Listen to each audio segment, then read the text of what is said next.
समाज के हर वर्ग, इंडस्ट्री के हर अंश का ये बजट है।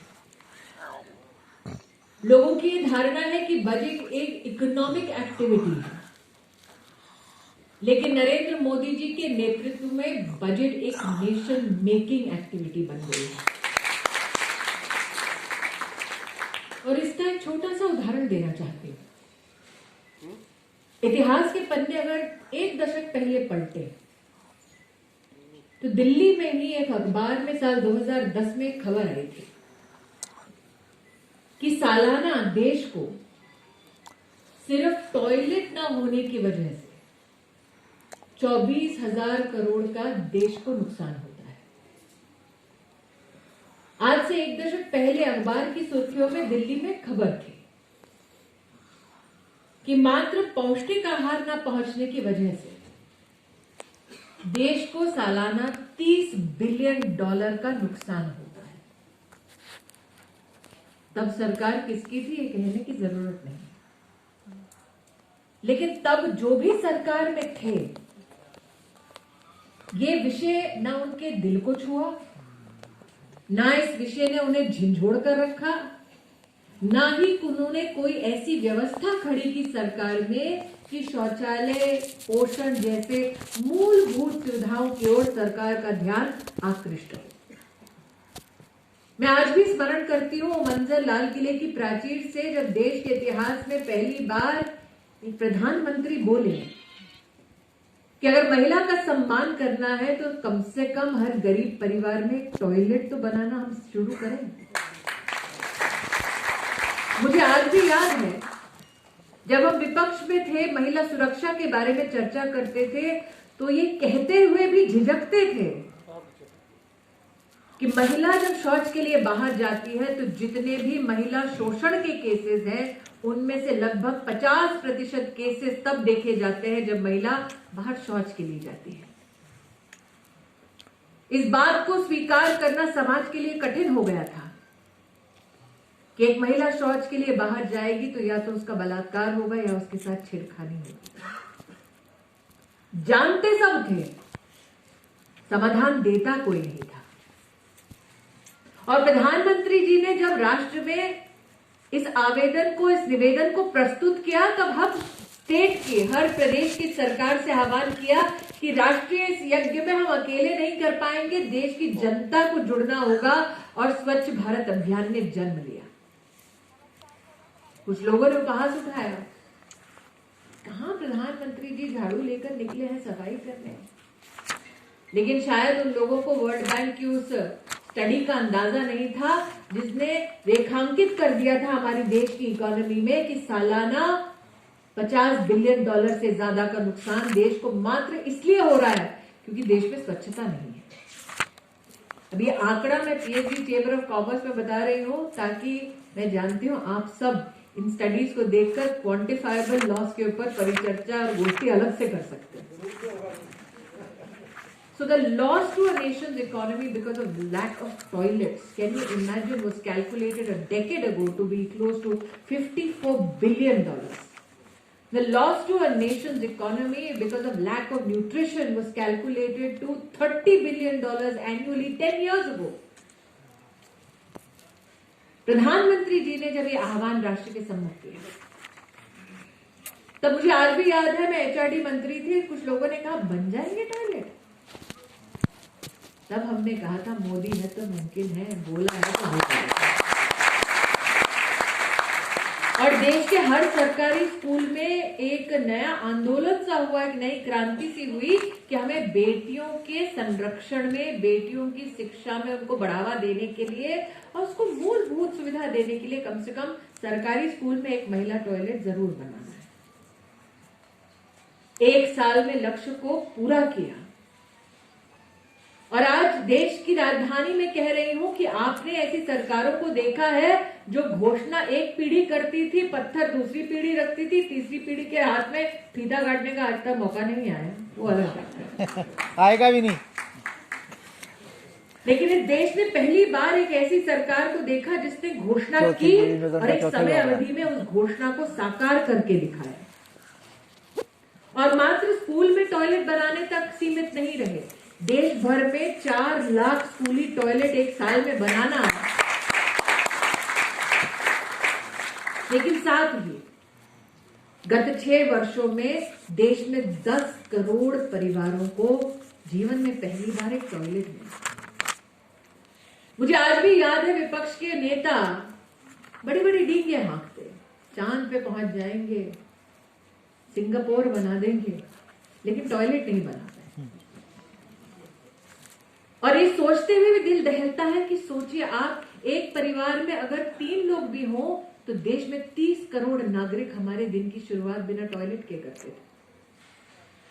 We as people can possibly take it for granted because we've never seen that part of life, and God has been very kind.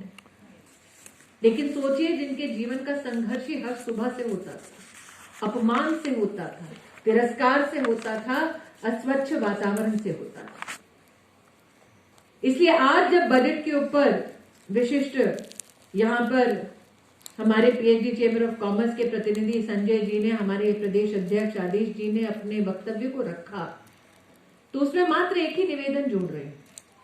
अगर हम बजट को मात्र इकोनॉमिक एक्टिविटी के दृष्टिकोण से ना देखें, सामाजिक और नेशन बिल्डिंग की दृष्टि से देखें, तो समझेंगे कि ये बजट विस्तार है मोदी जी की राष्ट्रीय कल्पना का। 10 करोड़ टॉयलेट बने और इस बजट में अर्बन स्वच्छ भारत मिशन के लिए 1,40,000 करोड़ से भी ज्यादा का आवंटन किया मोदी सरकार ने। जब प्रोनाउंसमेंट होती है तो इंडस्ट्री के ध्यान में मेगा टेक्सटाइल पार्क आता है, डेवलपमेंट फाइनेंस इंस्टीट्यूशन आते हैं, लेकिन एक मैन पावर के लिए, एक स्किल सेट के लिए, एक ह्यूमन रिसोर्स के लिए जो मूलभूत सेवा है, उसकी फाउंडेशन को रखने का काम नरेंद्र मोदी ने किया है, एक नवनिर्मित भारत के लिए, एक आत्मनिर्भर भारत के लिए। बात जब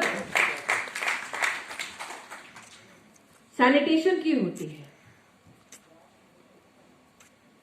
तो हमारे देश में टॉयलेट के साथ साथ अभाव स्वच्छ पीने के पानी का भी कई परिवारों ने इन संघर्षों को देखा। मैं दिल्ली में जन्मी हूं, मुझे आज भी याद है, आज से 30-35 साल पहले आरकेपुरम में रहती थी। गर्मी का मौसम आया मतलब तय करके रखिए कि आपको संघर्ष करना ही करना है। लेकिन आज जब उन व्यवस्थाओं की चुनौतियों को हम देखकर एक मुकाम पर आते हैं, बजट की ओर देखते हैं, तो मैं आनंदित हूं ये जानते हुए कि जल जीवन मिशन की घोषणा माननीय प्रधानमंत्री जी ने की और संकल्प लिया कि हर घर तक क्लीन ड्रिंकिंग वाटर पाइप के माध्यम से जाए, नलके के माध्यम से जाए। और अपने आप में इंफ्रास्ट्रक्चरली कितनी बड़ी चुनौती है, ये वो लोग भली भांति जानते हैं जिन्होंने वर्षों वर्ष से इंफ्रास्ट्रक्चर को फलते फूलते न देखा। मोदी जी के नेतृत्व में जब स्वच्छ जल की बात हुई तो बहुत कम लोगों ने इस बात की चर्चा की होगी कि विश्व भर में स्वच्छ पानी ना पीने की वजह से जो फाइनेंशियल लॉस होता है, उस लॉस को क्वांटिफाई किया गया है सालाना $260 बिलियन। जो लोग इसको सिर्फ सोशल सेक्टर स्पेंडिंग की दृष्टि से देखते हैं, वो समझ ले कि इसका इम्पैक्ट हमारी इकोनॉमी पर होता है, हमारी प्रोडक्टिविटी पर होता है, हमारे हेल्थ स्पेंड पर होता है। और आज भाजपा के कार्यकर्ता इस बात का गौरव कर सकते हैं कि मात्र 2 साल की अवधि में 3 करोड़ परिवारों को जीवन में पहली बार नल से स्वच्छ जल मिल रहा है। और इसी संदर्भ में देश के 4,372 अर्बन लोकल बॉडीज में जल को पहुंचाने के लिए इस बजट में 2,80,000 करोड़ का लगभग आवंटन किया गया है ताकि universal coverage of water supply.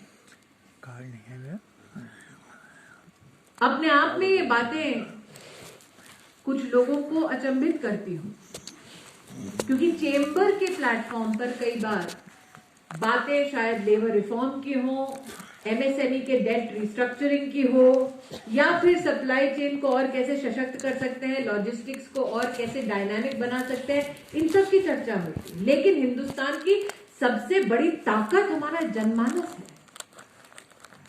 और जब तक हर नागरिक तक स्वच्छ पीने का पानी, टॉयलेट, आवास नहीं उपलब्ध कराते, तो क्या वाकई में हम अपने आप को प्रगतिशील कह पाएंगे? इसलिए आज जब हम बात करते हैं देश के बजट की, आत्मनिर्भर भारत के बजट की, तो ये कहना उचित है कि एक तरफ जल जीवन मिशन के संदर्भ में सरकार ने बजट को आवंटित किया, बढ़ाया, दूसरी ओर जैसे संजय जी ने अपने ओपनिंग रिमार्क्स में कहा, हेल्थ इंफ्रास्ट्रक्चर में भी बहुत बड़ा योगदान, आत्मनिर्भर स्वस्थ भारत योजना का ऐलान भी नरेंद्र मोदी सरकार ने किया। और आपको उल्लेख संजय जी मैं इसलिए कर रही हूं क्योंकि आपने ओपनिंग स्टेटमेंट में कहा 10 महीने बाद पूरा हॉल भरा हुआ है।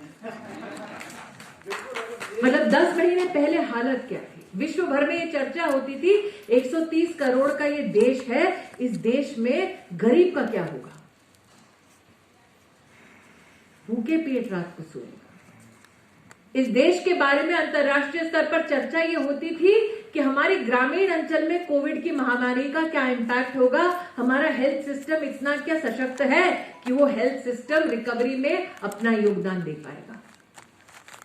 ये सत्य है, जैसे आदेश जी ने कहा, दिल्ली में जैसे ही लगा कि प्रदेश की सरकार बागडोर नहीं संभाल पा रही, तुरंत ही गृह मंत्री जी को प्रधानमंत्री जी ने आदेश दिया ताकि दिल्ली में ज्यादा जाने ना जाएं, दिल्ली की जनता सुरक्षित रहे। लेकिन थोड़ा अगर हेल्थ सिस्टम पर हम ध्यान फरमाएं, हमारे देश में बीमारी के वक्त गरीब परिवार की सबसे बड़ी चुनौती क्या? हम सब जो मध्यम वर्गीय परिवार से हैं, प्रभु की कृपा है कि हमने वो संघर्ष नहीं देखा, लेकिन गरीब के घर में जाकर पूछिए, माँ बीमार होती है तो कभी किसी को नहीं बताती, क्योंकि जानती है कि जेब में पैसा नहीं है। वरिष्ठ नागरिक अगर किसी गरीब परिवार का सदस्य है तो बेटे को पिता नहीं बताते, माँ नहीं बताती, क्योंकि जानती है जेब में पैसा नहीं।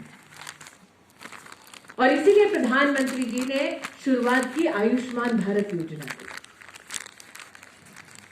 देश के इतिहास में पहली बार 10 करोड़ गरीब परिवारों को 5 लाख रुपए का सालाना मेडिकल कवरेज देने वाली, 24,000 अस्पतालों से जोड़ने वाली गरीब जनता को अगर कोई सरकार हुई तो वो मोदी सरकार है। और आज जब आदेश जी कह रहे थे देश के 1.5 करोड़ नागरिकों को इसका फायदा मिल चुका है, मैं उसमें क्वांटिफाई कर दूं, 30,000 करोड़ का उनको फायदा हुआ। मतलब ये 1.5 करोड़ नागरिक हमारे कभी अस्पताल शायद जाते नहीं, जाते तो कहीं से उधार लेते तो कमर टूट जाती परिवार की, वो गरीब और गरीब हो जाता। 30,000 करोड़ का संरक्षण मेडिकल कवरेज नरेंद्र मोदी सरकार ने उनको उपलब्ध कराया। साथ ही सब जानते हैं, बीमारी दिल की हो, किडनी की हो, डायलिसिस कराना हो, रोजमर्रा की दवा पर कितना खर्चा होता है। और इसीलिए नरेंद्र मोदी जी की सरकार ने जनऔषधि स्कीम की शुरुआत की और उसके अंतर्गत देश में 7,000 जनऔषधि केंद्र बनाए। कुछ लोगों ने क्वांटिफाई किया कि इसका फायदा कितना हुआ मध्यम वर्गीय परिवार और गरीब परिवारों को। सालाना 3,600 करोड़ की बचत सिर्फ गरीब और निम्न मध्यम वर्गीय परिवारों ने की इन 7,000 जनऔषधि केंद्रों के माध्यम से।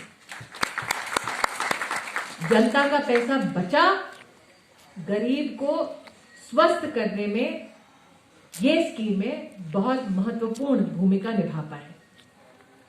और इस बार जो आत्मनिर्भर भारत की दृष्टि से स्वस्थ भारत की कल्पना प्रस्तुत हुई है, जिसके लिए बजटीय आवंटन 2,23,000 करोड़ से ज्यादा है, उसमें देश में 17,000 से ज्यादा ग्रामीण अंचल में और 11,000 से ज्यादा शहरी अंचल में हेल्थ और वेलनेस सेंटर खोलने की घोषणा भारत सरकार ने की। देश में हर जिले में इंटीग्रेटेड हेल्थ लैब खोलने की घोषणा इस बजट में हुई और 3,382 ब्लॉकों में पब्लिक हेल्थ यूनिट पहली बार जीवन में बनेगा इस बजट की वजह से। हम सब जानते हैं कि बिहार हो, मध्य प्रदेश हो, हरियाणा हो, कई प्रदेशों से लोग एम्स आते हैं।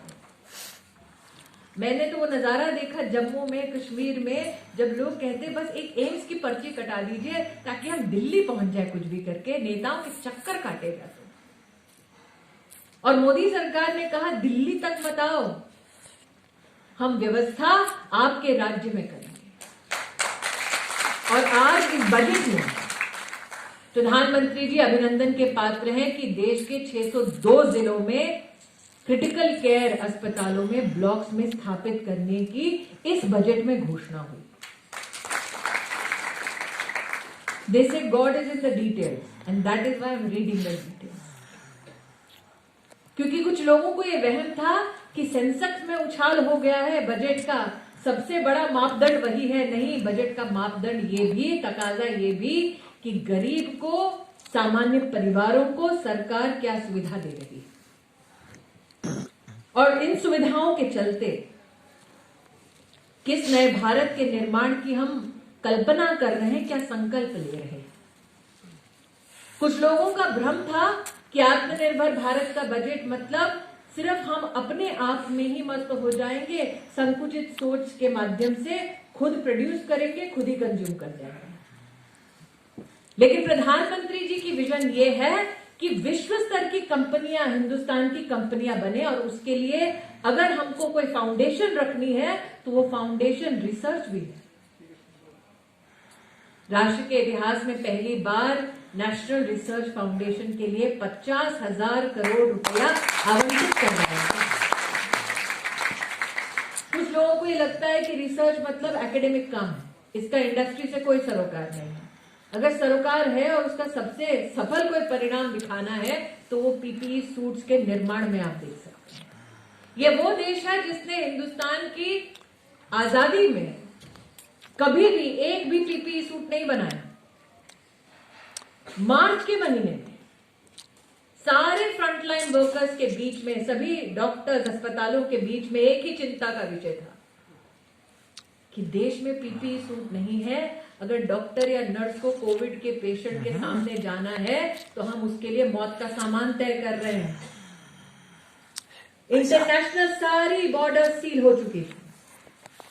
तब देश की छोटी छोटी इकाइयों में एसएमई ने, कंपनीज ने खड़े होकर बोला, बताइए मोदी जी हम कैसे देश की मदद कर सकते हैं।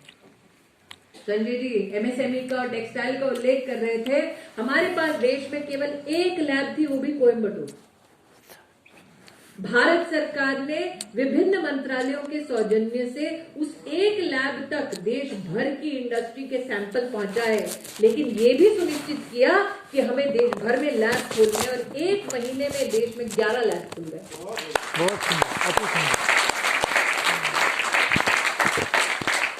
जो देश एक भी कंपनी के माध्यम से पीपीई सूट नहीं बनाता था, 3 महीने की अवधि में उस देश में 1100 कंपनियां खड़ी हो गई।